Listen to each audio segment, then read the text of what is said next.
नमस्कार, बहुत स्वागत है आपका डेली 24 भारत में। मैं हूं आपके साथ योगेश पांडे। रोक करेंगे डेली देश दिन भर में आप खबरों का। केंद्रीय मंत्री जितेंद्र सिंह ने बीते दिन कहा कि प्रधानमंत्री नरेंद्र मोदी ने जाति और धर्म की परवाह किए बिना समान सार्वजनिक सेवा वितरण सुनिश्चित किया है और इसके अलावा पिछली सरकार की तुष्टीकरण की संस्कृति को समाप्त कर दिया है। प्रधानमंत्री के नेतृत्व में केंद्र ने यह सुनिश्चित किया है कि सभी पात्र लोगों को विभिन्न सरकारी योजनाओं का लाभ मिले। सरकार अंतिम पंक्ति के अंतिम व्यक्ति को सशक्त बनाने के लिए काम कर रही है।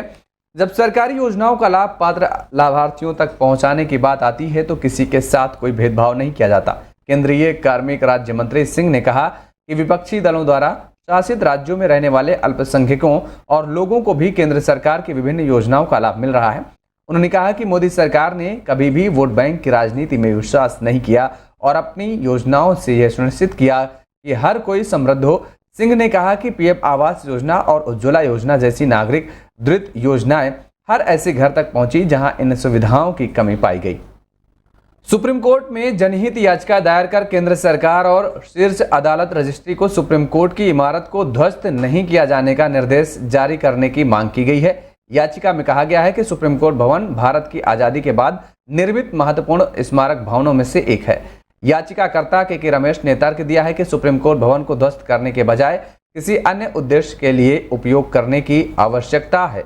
रमेश ने जनहित याचिका में कहा है कि वर्तमान में शीर्ष अदालत में 17 कोर्ट रूम और 2 रजिस्ट्रार कोर्ट रूम हैं और केंद्र पूरी इमारत को ध्वस्त करने जा रहा है। ऐसे में 4 रजिस्ट्रार कोर्ट रूम के साथ 27 कोर्ट रूम के पुनर्निर्माण पर 800 करोड़ रुपए खर्च किए जाएंगे।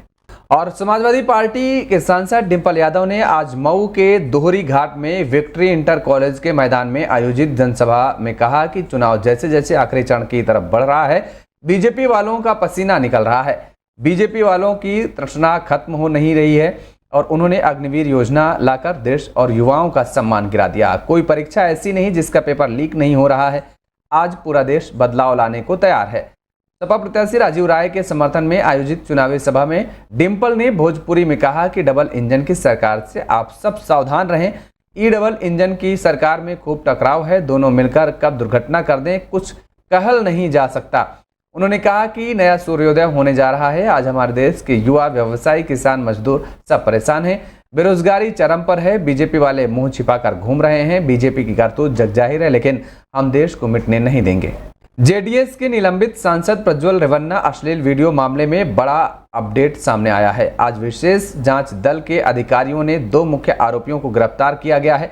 पकड़े गए लोगों की पहचान नवीन गौड़ा और चेतन के रूप में हुई है। वहीं यौन शोषण के आरोपों का सामना कर रहे प्रज्वल रेवन्ना ने 30 मई को म्यूनिख से बेंगलुरु के लिए वापसी के फ्लाइट का टिकट बुक करा लिया है। विशेष जांच दल के सूत्रों के मुताबिक जेडीएस सुप्रीमो एचडी देवगौड़ा के 33 वर्षीय पोते की 31 मई की सुबह बेंगलुरु पहुंचने की उम्मीद है। उन्होंने बताया कि एसआईटी यहां कैंपोगौड़ा हवाई अड्डे पर निगरानी रख रही है ताकि उतरते ही उसे गिरफ्तार किया जा सके। बता दें कि हसन लोकसभा क्षेत्र से एनडीए उम्मीदवार के रूप में रेवन्ना फिर से चुनाव लड़ रहा है।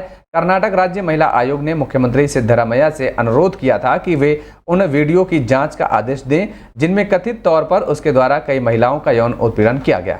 उत्तर पूर्वी दिल्ली में साल 2020 में हुए दंगों के केस में भड़काऊ भाषण देने के आरोप में जेल में बंद जेएनयू के पूर्व छात्र शर्जील इमाम को दिल्ली हाईकोर्ट से बड़ी राहत मिली है। दिल्ली हाईकोर्ट ने शर्जील इमाम को वैधानिक जमानत दे दी है। शर्जील ने मामले में 7 साल की अधिकतम सजा की आधी सजा काट लेने का हवाला देकर जमानत मांगी थी, जिसे कोर्ट ने स्वीकार कर लिया है।